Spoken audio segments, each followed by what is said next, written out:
Hello বন্ধুরা, আজকের এই ভিডিওতে আমি আলোচনা করতে চলেছি দশম শ্রেণীর বাংলার অসুখী একজন কবিতার প্রশ্ন এবং উত্তর নিয়ে। এখানে থাকবে 1 মার্ক, 3 মার্ক এবং 5 মার্কের প্রশ্ন ও উত্তর।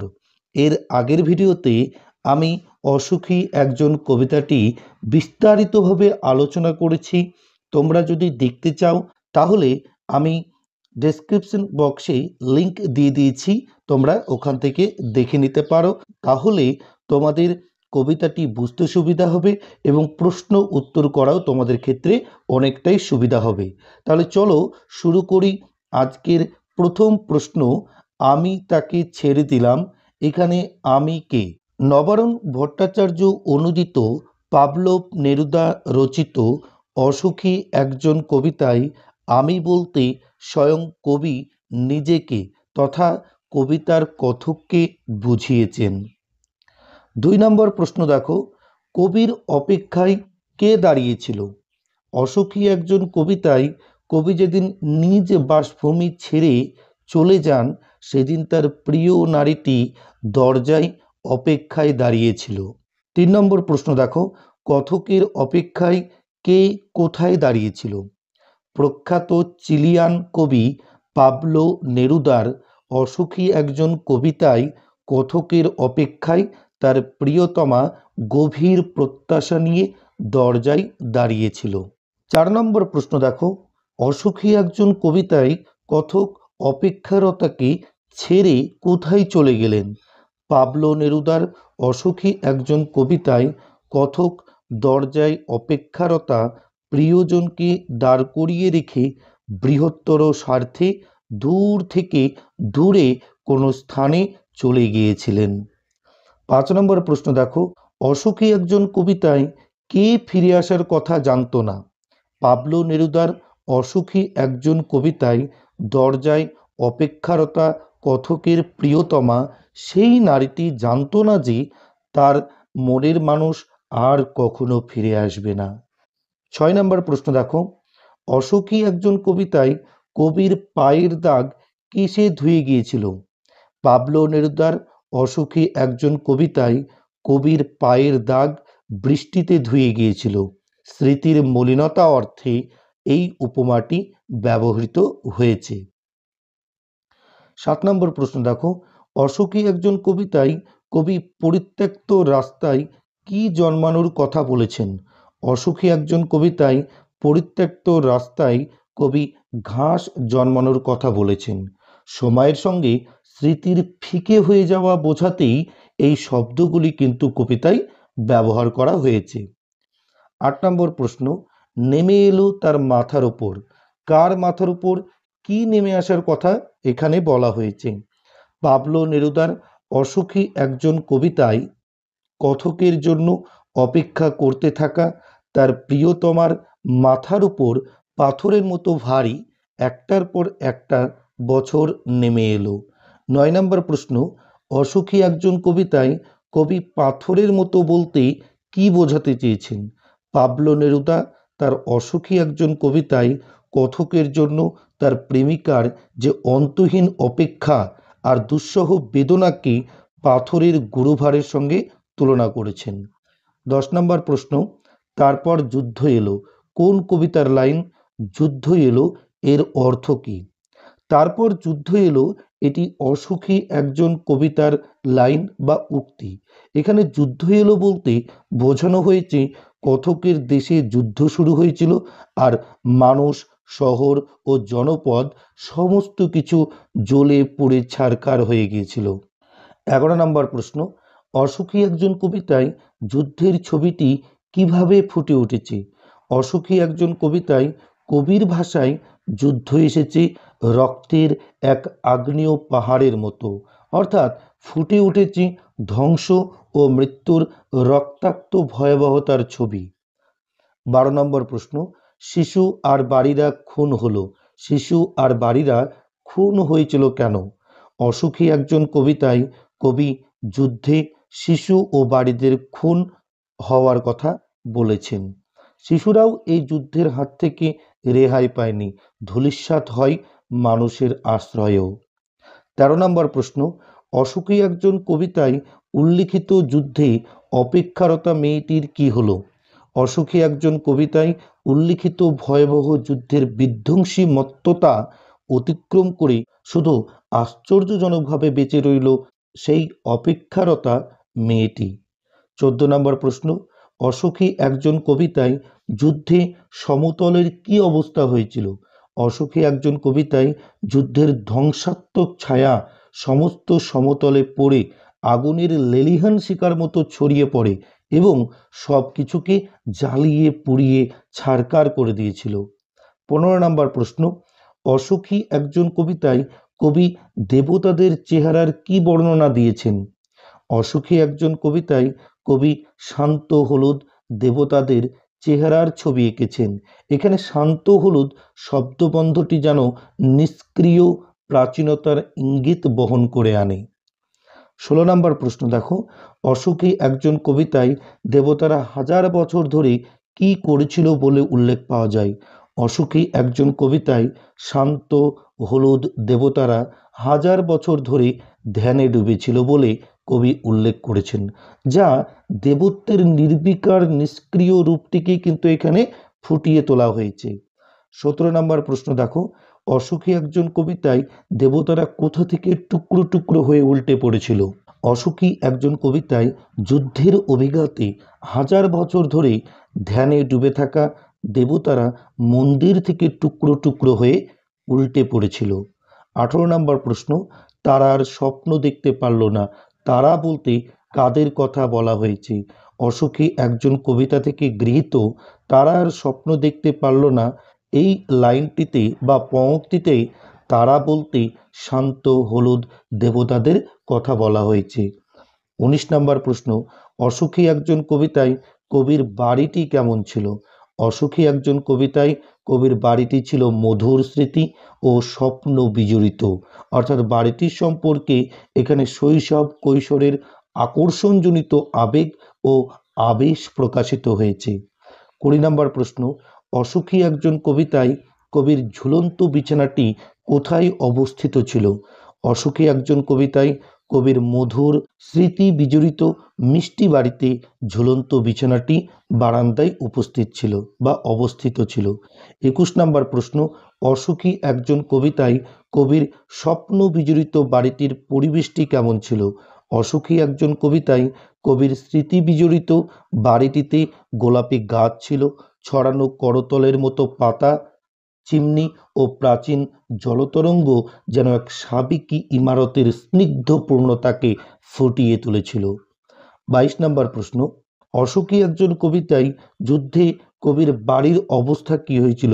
অসুখী একজন কবিতায় যুদ্ধে কবির স্বপ্ন ও স্মৃতি বিজড়িত বাড়িটি ভেঙে গুঁড়িয়ে এবং আগুনে পুড়ে ছারকার হয়ে গিয়েছিল।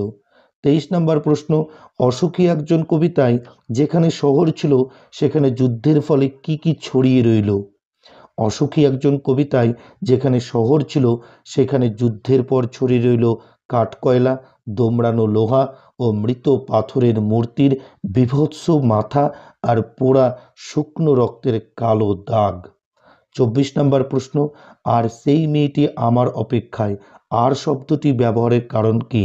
পাবলো নেরুদার অসুখী একজন কবিতায় যুদ্ধ, দাঙ্গা, হিংসার আগুন পেরিয়ে কথকের প্রিয়তমার ভালোবাসা ও চিরন্তন অপেক্ষাকে বোঝাতেই শেষ পংক্তিতে এই আর শব্দটি ব্যবহার করা হয়েছে। 25 নম্বর প্রশ্ন, রক্তের একটি কালো দাগ, কোথায় রক্তের একটা কালো দাগ দেখা গিয়েছিল? যুদ্ধের ফলে ধ্বংসপ্রাপ্ত শহরে কাঠকয়লা, দোমড়ানো লোহা ও মৃত পাথরের মূর্তির বীভৎস মাথার সঙ্গে রক্তের কালো দাগ দেখা গিয়েছিল। 26 নম্বর প্রশ্ন, সমস্ত সমতলে ধরে গেল আগুন, কেন এমন হয়েছিল? অসুখী একজন কবিতা অনুসারে আগ্নেয় পাহাড়ের মতো ভয়াবহ যুদ্ধ আসার ফলে সমস্ত সমতলে আগুন ধরে গিয়েছিল। 27 নম্বর প্রশ্ন, সব চূর্ণ হয়ে গেল, কি কি চূর্ণ হয়ে গেল? অসুখী একজন কবিতায় কবির মিষ্টি বাড়ি, বারান্দার ঝুলন্ত বিছানা, গোলাপি গাছ, ছড়ানো করতলের মতো পাতা, চিমনি আর প্রাচীন জলতরঙ্গ যুদ্ধে এইসব চূর্ণ হয়ে আগুনে জ্বলে গিয়েছিল।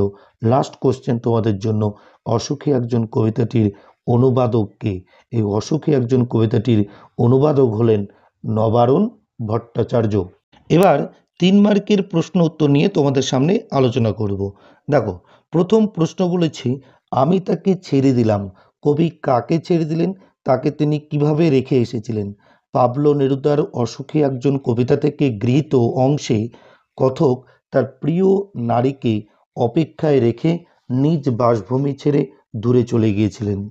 স্বদেশ ছেড়ে দূর থেকে দূরতর কোনো স্থানে চলে যাওয়ার সময় তিনি দরজায় তার অপেক্ষায় দাঁড় করিয়ে রেখে যান কোনো এক প্রিয়জনকে, যদিও সে জানতো না যে, অর্থাৎ প্রিয়তমা বা প্রিয়জন জানতো না যে কবি আর কখনো ফিরে আসবে না। এইভাবেই কবি এক চিরকালীন বিদায় মুহূর্তের ছবি এঁকেছেন। 2 নম্বর প্রশ্ন দেখো, বৃষ্টিতে ধুয়ে দিল আমার পায়ের দাগ, ঘাস জন্মালো রাস্তায়। উদ্ধৃতাংশটির তাৎপর্য ব্যাখ্যা করো। উদ্ধৃতাংশের তাৎপর্য, উত্তরটা দেখো, উদ্ধৃতিটি পাবলো নেরুদার অসুখী একজন কবিতা থেকে গৃহীত। কথক তার প্রিয়তমাকে অপেক্ষামান রেখে জীবন ও জীবিকার তাগিদে বহুদূরে পাড়ি দেন। থমকে যায় মেয়েটির জীবন, কিন্তু সময় থমকে থাকে না। তাই কথকের চলে যাওয়াতে জীবনের স্বাভাবিক গতি ব্যাহত হয় না, অর্থাৎ থেমে থাকে না। সপ্তাহ কেটে যায়, বছর কেটে যায়, প্রাকৃতিক নিয়মেই কথকের চলার পথের পদচিহ্নও মুছে যায়, তাতে ঘাস জন্মায়, কিন্তু কবির চলে যাওয়ার মুহূর্তটি তার প্রিয়তমার হৃদয়ে অন্তহীন অপেক্ষায় মুহূর্ত হয়ে রয়ে যায়। 3 নম্বর প্রশ্ন দেখো, পাথরের মতো, পরপর পাথরের মতো, বছরগুলোকে পাথরের মতো বলা হয়েছে কেন? বছরগুলো পাথরের মতো, তার কারণ কি? উত্তর দেখো, জীবন ও জীবিকার জন্য বাসভূমি ছেড়ে দূরে চলে যাওয়া তার মানুষটি যে ফিরে আসবে না এ কথা তার প্রেমিকার অজানা ছিল, কিন্তু জীবনীতে থেমে থাকেনি। দৃষ্টিতে কবির পায়ের দাগ মুছে তাতে ঘাস জন্মায়, নিরন্তর অপেক্ষা চলতেই থাকে। দীর্ঘ প্রতীক্ষারতা নারীর জীবনে তার প্রিয়তমের অনুপস্থিতির বছরগুলো যেন পাথরের বোঝা হয়ে তার মাথার উপর নেমে আসে। এখানে পরপর বলতে বিচ্ছেদ বেদনার গভীরতাকে বোঝানো হয়েছে। 4 নম্বর প্রশ্ন দেখো, যুদ্ধকে রক্তের এক আগ্নেয় পাহাড় বলা হয়েছে কেন? উদ্ধৃত প্রসঙ্গটি কবি পাবলো নেরুদা রচিত অসুখী একজন কবিতা থেকে গৃহীত। আগ্নেয় পাহাড় কারণ কবিতায় যুদ্ধকে কবি আগ্নেয় পাহাড়ের সঙ্গে তুলনা করেছে। আগ্নেয় পাহাড় চারপাশে ছড়িয়ে দেয় জ্বলন্ত লাভা, আর সেই আগুনের ছাই হয় জীবনের যাবতীয় চিহ্ন। ঠিক তেমনই যুদ্ধের ফলে মানুষের মনে জমে থাকা হিংসা, দেশ আর ঘৃণা লাভার মতো ছিটকে ওঠে। অপমৃত্যু ঘটে মানবতার। এই মৃত্যুময় ধ্বংসলীলার নারকীয় রূপটিকে ফুটিয়ে তুলতেই কবি যুদ্ধকে রক্তের এক আগ্নেয় পাহাড় বলেছেন। 5 নম্বর প্রশ্ন দেখো, সেই মেয়েটির মৃত্যু হলো না, কোন মেয়েটির কেন মৃত্যু হলো না? পাবলো নেরুদার অসুখী একজন কবিতার কথকের জন্য অপেক্ষারতা যে মেয়েটির উল্লেখ পাওয়া যায় তার কথাই এখানে বলা হয়েছে। এবার মেয়েটির পরিচয় পয়েন্ট করবে তোমরা। মেয়েটি জানতো না যে তার প্রিয়তমা আর ফিরে আসবে না। জীবন আপন ছন্দে চলল, ক্রমে ক্রমে সপ্তাহ এলো, তারপরে ধীরে ধীরে বছর অতিক্রান্ত হলো, কবির পদচিহ্ন বৃষ্টিতে ধুয়ে গেল, তবু অপেক্ষা চলল। এরপর যুদ্ধের গ্রাসে নগর, দেবালয় চূর্ণ বিচূর্ণ হয়ে গেল এবং মৃত্যু হলো শিশুসহ অজস্র মানুষের। শুধু অপেক্ষামান মেয়েটির মৃত্যু হলো না, কারণ ভালোবাসা অমর, চিরন্তন ও শাশ্বত। এরপরে 6 নম্বর প্রশ্ন দেখো, শান্ত হলুদ দেবতারা, দেবতাদের শান্ত হলুদ বলা হয়েছে কেন? তাদের কি পরিণতি হয়েছিল? দেবতারা শান্ত হলুদ কেন? এর উত্তর দেখো, অসুখী একজন কবিতায় কবি চলে যাওয়ার পর একসময় যুদ্ধ বাঁধল।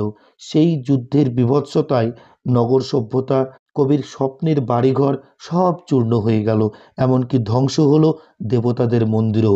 হাজার হাজার বছরের যে দেবতারা মানুষের মনে বিশ্বাস জাগিয়ে এসেছেন, যুদ্ধ তাদেরও আসনচ্যুত করে গেল, মানে তাদেরকেও আসন থেকে নামিয়ে দিল। প্রাচীন দেবতাদের নিষ্ক্রিয়তা ও জীর্ণতাকে বোঝাতে হলুদ ও শান্ত বলা হয়েছে। যুদ্ধের আগুনে নগর পুড়লে দেবালয়ও বাদ যায় না। মানুষের মনে দেবতারা যে বিশ্বাসবোধের জন্ম দিয়েছিল তার পরিণতিও ধ্বংস হলো এই যুদ্ধের মাধ্যমে। 7 নম্বর প্রশ্ন দেখো, তারা আর স্বপ্ন দেখতে পারল না। উদ্ধৃত অংশটির তাৎপর্য বিশ্লেষণ করো। উদ্ধৃত অংশটি পাবলো নেরুদার কবিতা অসুখী একজন থেকে গৃহীত। এখানে কবি বিনাশ ও ধ্বংসের কলরলে দৈবী মহিমার অসারতার প্রতি কটাক্ষপাত করেছেন, অর্থাৎ কটাক্ষ করেছেন। মানবতার অপচয়, প্রাণহানি কিংবা চূড়ান্ত বিভৎসতার সময় কোনো দৈব মাহাত্ম্য প্রতিরোধ গড়ে তুলতে পারে না। উদ্ধৃতাংশের তাৎপর্য, মানুষের মতোই একই রকম যুদ্ধ ও তাণ্ডবের ভয়াবহতা, তারাও নিরাশ্রয়, তারাও কিন্তু অস্তিত্বহীন, তারাও কিন্তু চূর্ণ বিচূর্ণ হয়ে গেছে। তাই এক কথায় দৈব ক্ষমতার ফানুস চুরমার হয়ে যাওয়ায় তাদের যেন মানুষকে স্বপ্ন দেখানোর ক্ষমতার লোপ পায়। আলোচ্য অংশে কবির এই ভাবনারই প্রকাশ পেয়েছে। 8 নম্বর প্রশ্ন দেখো, প্রাচীন জলতরঙ্গ সব চূর্ণ হয়ে গেল। উদ্ধৃতাংশে কবি কি বুঝিয়েছেন? প্রশ্নোদ্ধৃত অংশে কবি বুঝিয়েছেন পাবলো নেরুদার অসুখী একজন কবিতা থেকে এই প্রশ্নোদ্ধৃত অংশটি গৃহীত হয়েছে। আগ্নেয় পাহাড়ের মতো রক্তক্ষয়ী যুদ্ধের লেলিহান আগুন সমতলকেও গ্রাস করেছিল। কবির শৈশবের স্মৃতি বিজড়িত মিষ্টি বাড়িটিও যুদ্ধের নির্মম আঘাতে ধ্বংস হয়েছিল। তার বারান্দার ঝুলন্ত বিছানা, গোলাপি গাছ, ছড়ানো করতলের মতো পাতা, চিমনি ও প্রিয় প্রাচীন জলতরঙ্গ, এই সমস্ত কিছু চূর্ণ হলো, সম্পূর্ণ ভস্য হলো আগুনে। অর্থাৎ কবির আশ্রয় ও অস্তিত্বের একমাত্র প্রতীক চিহ্নটিও যুদ্ধের নিষ্ঠুর ধ্বংসলীলায় নিশ্চিহ্ন হয়েছিল। 9 নম্বর প্রশ্ন দেখো, সেখানে ছড়িয়ে রইল কাঠকয়লা বলতে কবি প্রশ্নোদ্ধৃত অংশে কবি কি বুঝিয়েছেন সেটা লেখো। পাবলো নেরুদার অসুখী একজন কবিতাটিতে কোনো এক অজ্ঞাত কারণে কবি প্রিয়তমা, ঘরবাড়ি, এমনকি তার প্রিয় শহরও ছেড়ে চলে যেতে বাধ্য হন। এরপরে একদিন আসে বীভৎস যুদ্ধ, যার গ্রাসে কবির ঘরবাড়ি, দেবালয় সমস্ত কিছু চূর্ণ হয়ে আগুনে জ্বলে যায়। শহরটিও বাদ যায় না।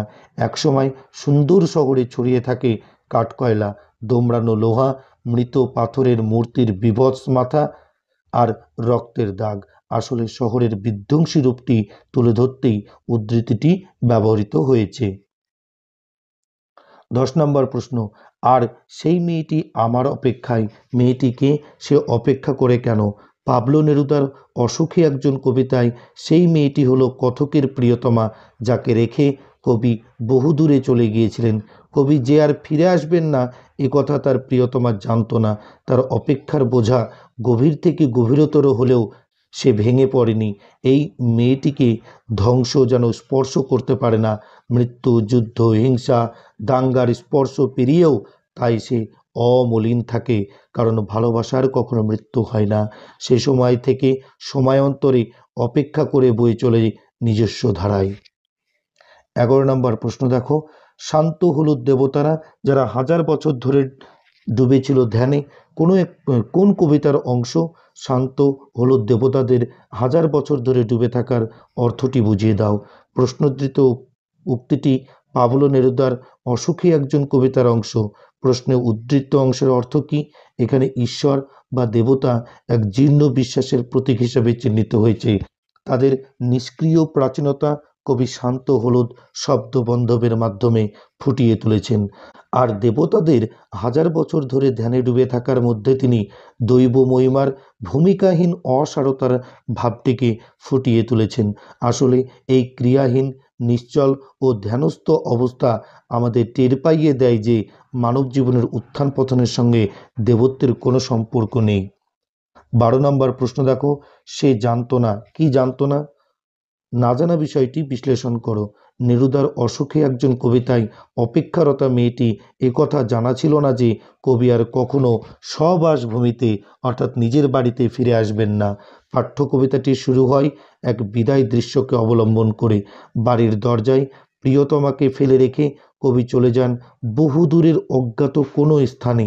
এই যাত্রার কারণ কবিতায় উল্লেখিত হয় না, কিন্তু এটা স্পষ্ট হয়ে ফুটে ওঠে তিনি তার ভালোবাসার নারী, ঘরবাড়ি ও পছন্দের শহরটিকে ছেড়ে চলে যেতে বাধ্য হন। এই সমস্ত কিছুর সঙ্গে চিরবিচ্ছেদের এই ঘটনা কবিকে পীড়িত ও বিচলিত করে, অথচ মেয়েটি তা বুঝতে পারে না। মেয়েটির জীবনে প্রিয়তমের জন্য অন্তহীন অপেক্ষার পালা এইভাবে নীরবে নেমে আসে। এরপরে আসবো আমরা রচনাধর্মী প্রশ্ন উত্তর, অর্থাৎ 5 মার্কের প্রশ্ন উত্তর। পরীক্ষায় দেখবে ইউনিট টেস্ট হোক আর টেস্ট হোক আর ফাইনাল হোক, এই যে কোশ্চেনগুলো দিচ্ছি আমি, এই কোশ্চেনের মধ্যেই তোমরা পরীক্ষায় পেয়ে যাবে। সুতরাং প্রশ্ন উত্তরগুলি খাতায় লিখে নিও এবং তোমরা সঙ্গে সঙ্গে পড়তে থেকো, তাহলে তোমাদের ভবিষ্যতে এটার চাপের মধ্যে পড়বে না। ঠিক আছে, তো চলো শুরু করি। প্রথম প্রশ্ন, আর সেই মেয়েটি আমার অপেক্ষায়। অপেক্ষমান এই নারীর মধ্যে দিয়ে কবি মানবীয় ভালোবাসার যে অনির্বাণ রূপটিকে ফুটিয়ে তুলেছেন তা পাঠ্য কবিতা অবলম্বনে আলোচনা করো। বা অন্যভাবে প্রশ্নটি আসতে পারে, যুদ্ধের নেতিবাচক ভাবের পাশাপাশি যে মানবিক আবেদন অসুখী একজন কবিতায় প্রকাশিত হয়েছে তা আলোচনা করো।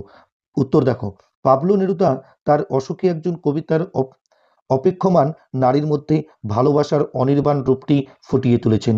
কথক তার প্রিয় নারীকে রেখে চলে যান বহু দূরে। সে জানতো না যে তার প্রিয়তম আর ফিরে আসবে না।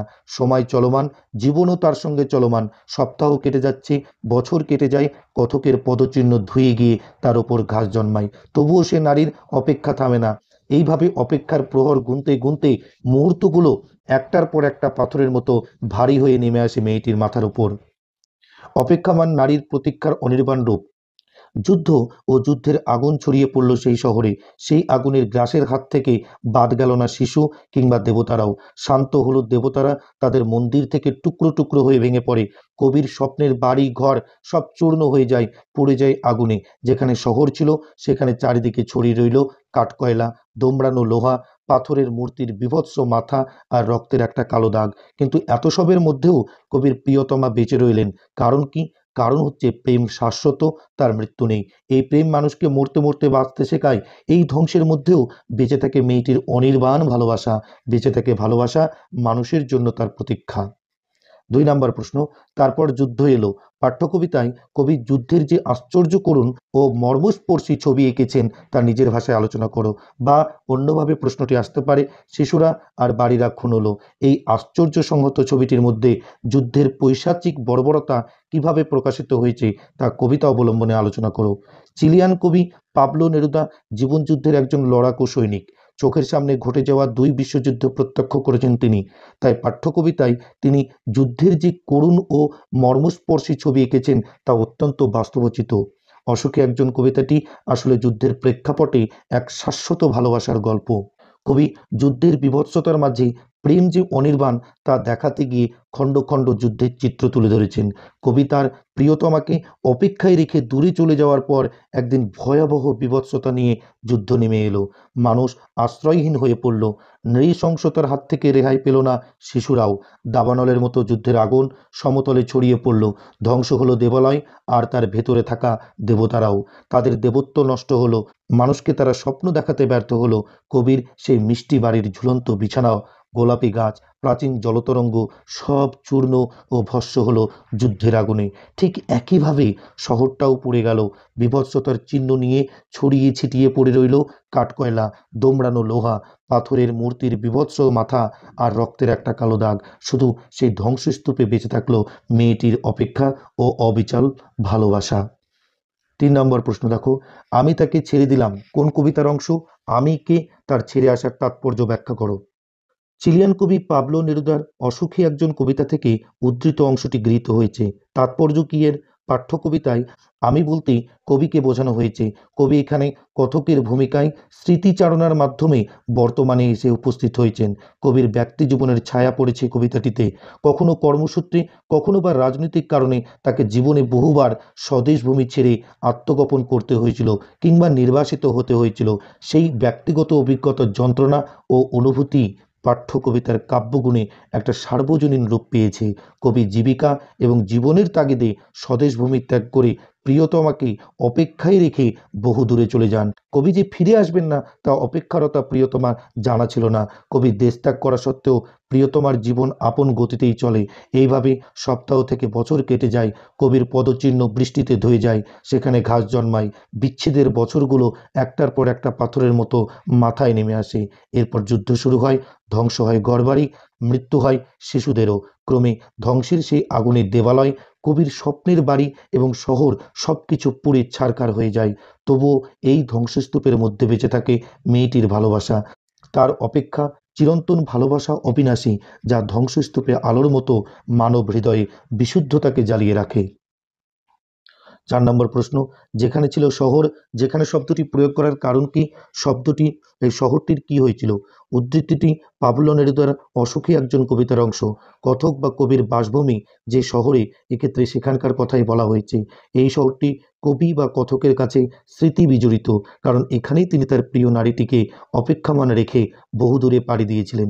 কবির এই বাসভূমি প্রিয় মুখের সান্নিধ্যে, প্রাকৃতিক সৌন্দর্যে, স্নিগ্ধতায় ও লাবণ্যে পরিপূর্ণ ছিল। তখনও যুদ্ধের আঘাত এই শহরকে স্পর্শ করতে পারেনি, বোঝাতেই কবি যেখানে শব্দটি প্রয়োগ করলেন।